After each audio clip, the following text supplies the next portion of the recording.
I lead with love by being in service.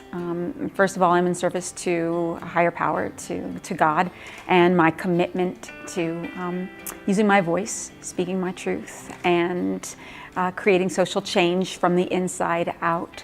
And so I lead with love through activation, through the deep inner work that is essential to be able to be more open and compassionate and sensitive to the world around me.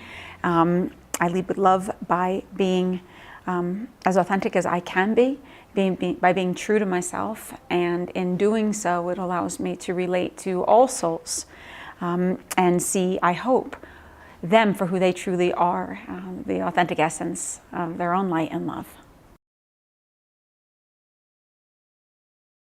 There have been so many shifts that it would be impossible for me to say this was the moment that was of transformation. What I know now at being 51 years old is that it never ends.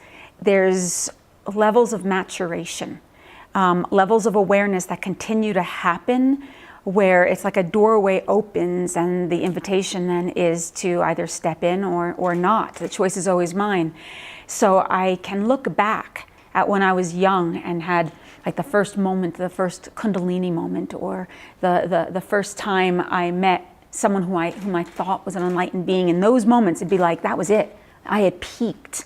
Only now to look back and think of how sweet that is. That was one of many initiations that would happen to me over the course of my lifetime.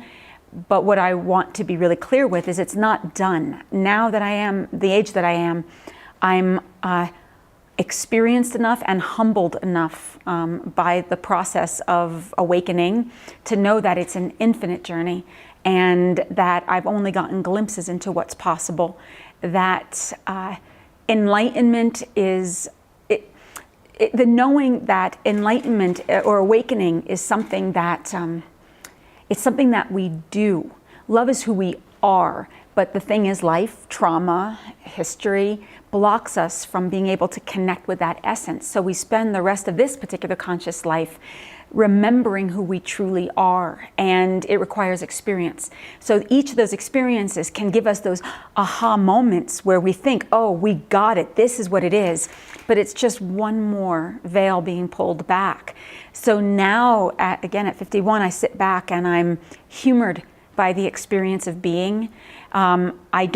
There's no urgency in my body anymore to wake up. I know what's going to happen. I know that there's a process that is very much alive, and I don't have to do anything to rush the experience. I have to just kind of sit back and just wait for life to reveal itself. And it's those moments where internally, do I have the skills at this point in my life to choose love, or am I still so deeply connected to my own humanity where I'll choose fear? You can't do it wrong. Even if I choose fear, it only means it's another revelation into the inevitability of that awakening. And so it's just these little pops that continue to happen. So I don't have the same, there is not a single moment. And I'm grateful because it means I get to always be a student. And when those moments happen, they still catch my breath. And I feel so grateful because it means that I'm ready to go to whatever the next level of that initiation is.